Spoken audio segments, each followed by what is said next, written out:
وما لنا ألا نتوكل على الله وقد هدانا سبلنا ولنصبرن على ما آذيتمونا وعلى الله فليتوكل المتوكلون.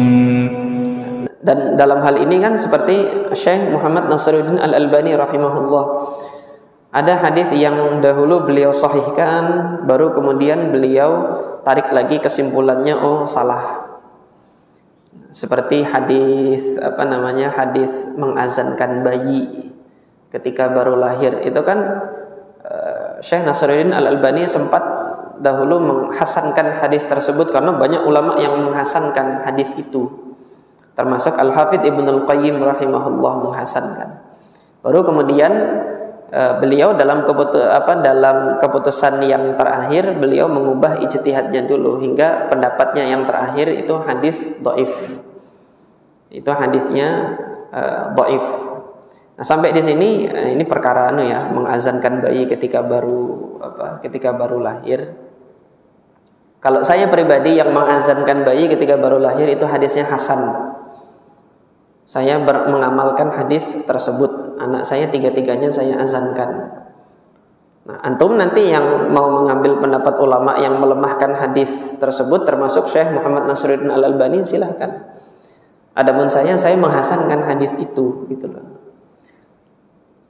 Kenapa kok saya menghasankan hadis itu? Antum baca tulisan saya di website Mishkat, itu sudah saya tulis alasan saya menghasankan hadis tersebut, karena yang menyeleksi hadis tersebut adalah Al-Imam Sufyan ibn Sa'id Ats-Tsauri, dan dari Imam Sufyan ibn Sa'id Ats-Tsauri ada dua imam yang meriwayatkan dari Imam Sufyan ibn Sa'id Ats-Tsauri. Iya, memang perawinya di situ adalah perawi yang dhaif, namanya Asim ibn Ubaidillah Al-Madani. Ini perawi dhaif. Hampir semua para ulama jarh wa ta'dil itu memvonis beliau ini dhaif.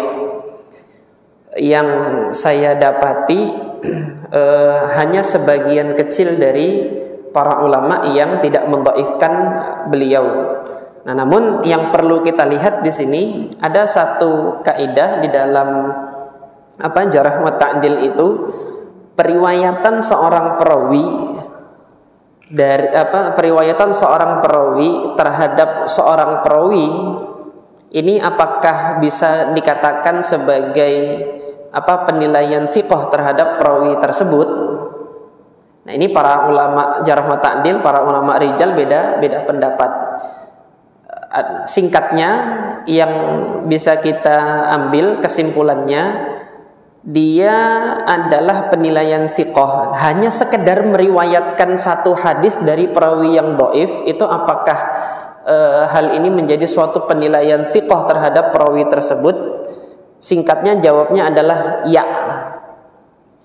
Kalau perawi orang yang meriwayatkan ini adalah seorang imam yang selektif, ya, namanya itu immatun nuqat. Dia adalah para imam yang naqid, yang memang dia kritis terhadap riwayat. Kalau dia meriwayatkan suatu periwayatan, ini adalah adalah bentuk penilaian thiqah beliau terhadap perawi yang ada di situ.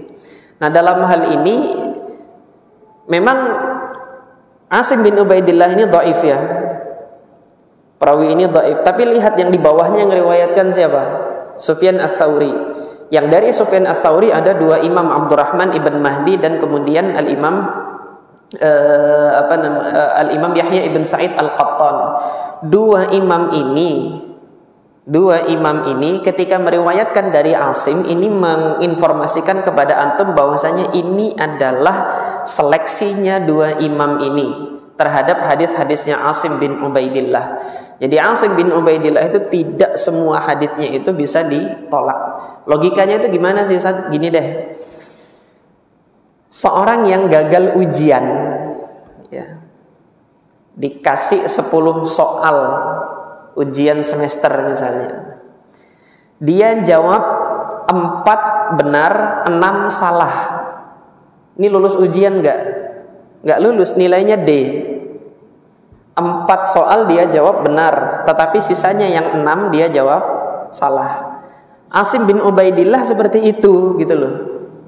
Misalnya dia meriwayatkan 10 hadis, 4 hadis ini benar, 6 hadis salah gitu loh. Masalahnya hadis tentang mengazankan bayi yang baru lahir ini dia termasuk 4 yang betul atau 6 yang betul, itu yang kita nggak tahu gitu loh. Disinilah posisi ulama nuqat itu untuk menyeleksikannya bagi kita, dan itu bisa dihitung jari saja. Nah, periodenya Imam Sufyan Ats-Tsauri itu adalah Imam Syu'bah Ibn al-Hajjaj Ibn al-Warad al-Ataki.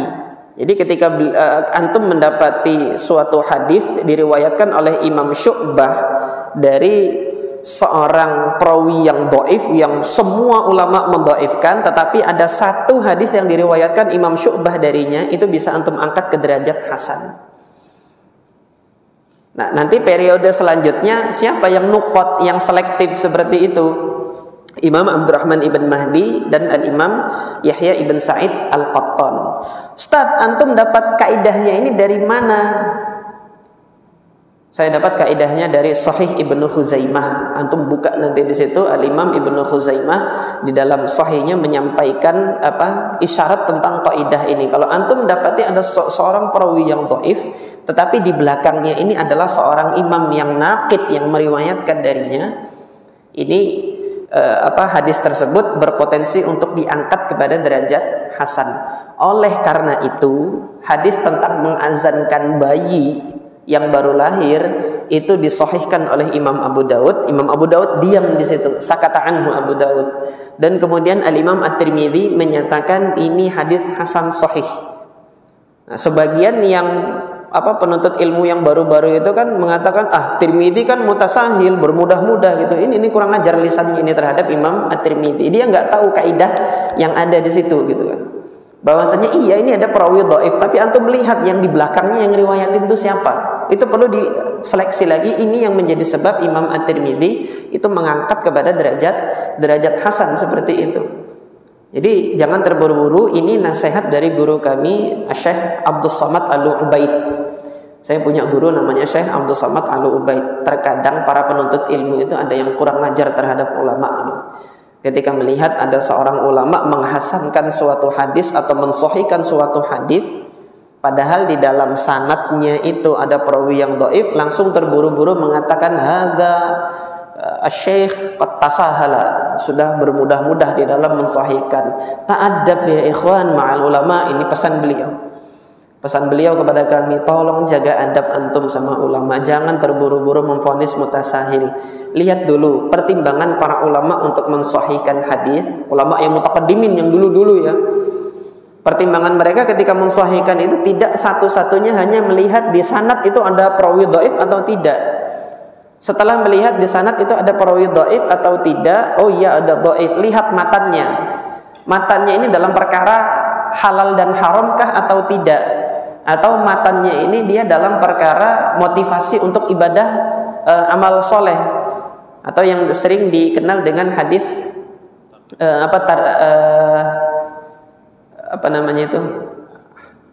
hadis targhib wa tarhib, untuk motivasi beramal soleh, fadhail a'mal, hadis-hadis fadhail a'mal. Kalau dia hadis-hadis fadhail a'mal, memang para ulama hadis itu melonggarkan syarat perawinya itu. Tidak harus thiqah semua gitu. Bisa diterima itu hadisnya kalau dia fadhail a'mal. Ketika ada landasan hukum yang lebih umum yang menaunginya. Nah, ini kaidah selanjutnya lagi yang saya sampaikan, mungkin ini faidah di dalam Sahih Imam Ibnu Khuzaimah. Imam Ibnu Khuzaimah ketika meriwayatkan hadis ini, beliau juga menyatakan, ini saya sangka dulunya lemah ini hadis gara-gara ada Asim bin Ubaidillah, tetapi yang meriwayatkan dari sini siapa gitu loh. Lihat di belakang, ternyata ada Imam Abdurrahman ibn Mahdi dan ada Imam Yahya ibn Sa'id Al-Qattan. Dua-duanya bersepakat untuk mengambil hadis ini dari Sufyan Ats-Tsauri. Sufyan Ats-Tsauri mengambilnya dari Asim ibn Ubaidillah. Dengan ini bisa terangkat kepada derajat hasan.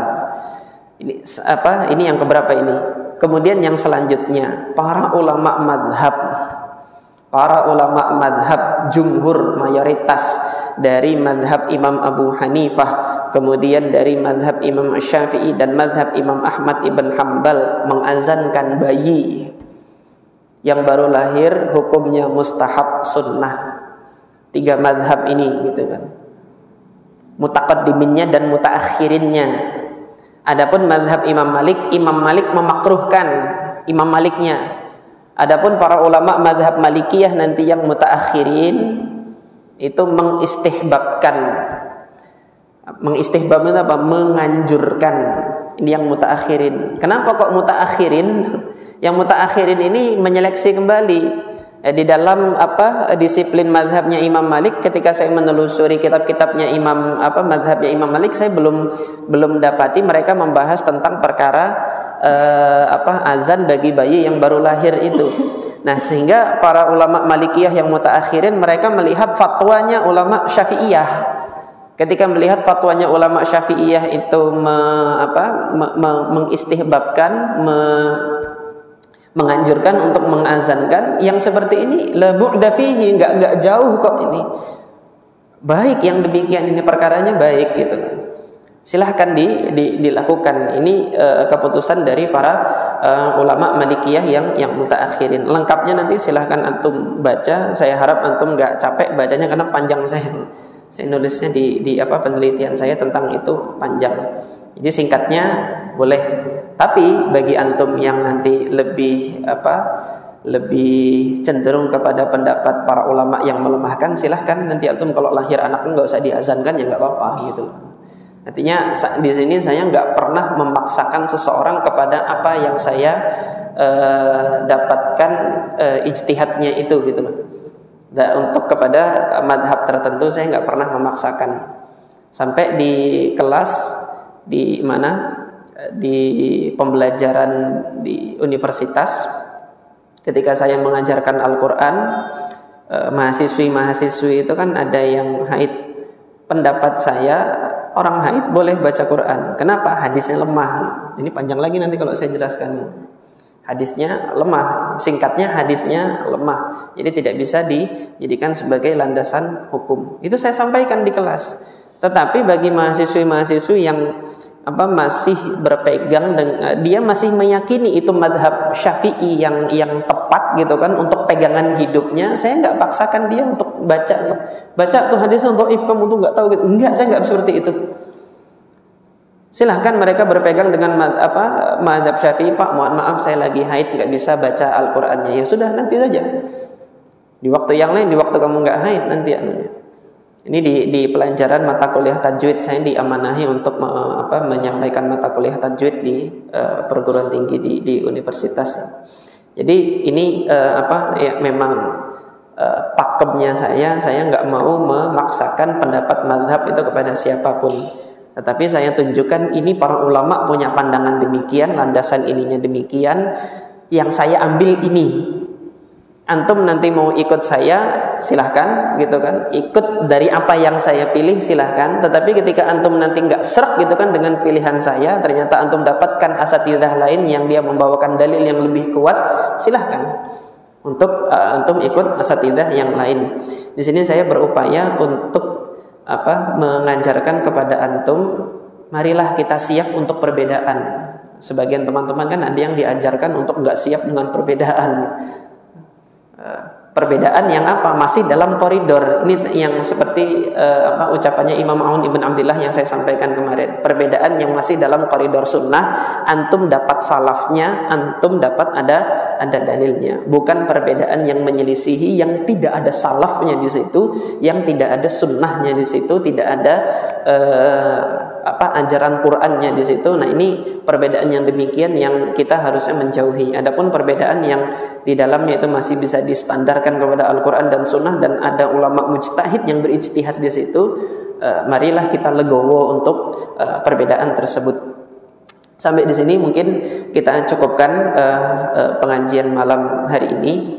Insya Allah pekan yang akan datang kita membahas satu permasalahan tentang membatalkan wudu, yaitu memegang kemaluan ini batal wudu atau tidak. Di sini ada 2 hadis yang dua-duanya itu bertolak belakang dan sukar untuk dijamak, dikompromikan, yaitu hadis Talaq ibn Ali dan hadis Busrah bintu Sofwan. Nanti akan kita lihat masalahnya ini di mana pada pekan yang akan datang insyaallah. Ini saja mungkin yang dapat saya sampaikan. Mudah-mudahan Allah Subhanahu wa taala mencatatnya sebagai amal soleh kita dan pemberat timbangan hasanah kita nanti di akhirat. Subhanakallahumma rabbana wa bihamdika asyhadu an la ilaha illa anta astaghfiruka wa atubu ilaik. Assalamualaikum warahmatullahi wabarakatuh.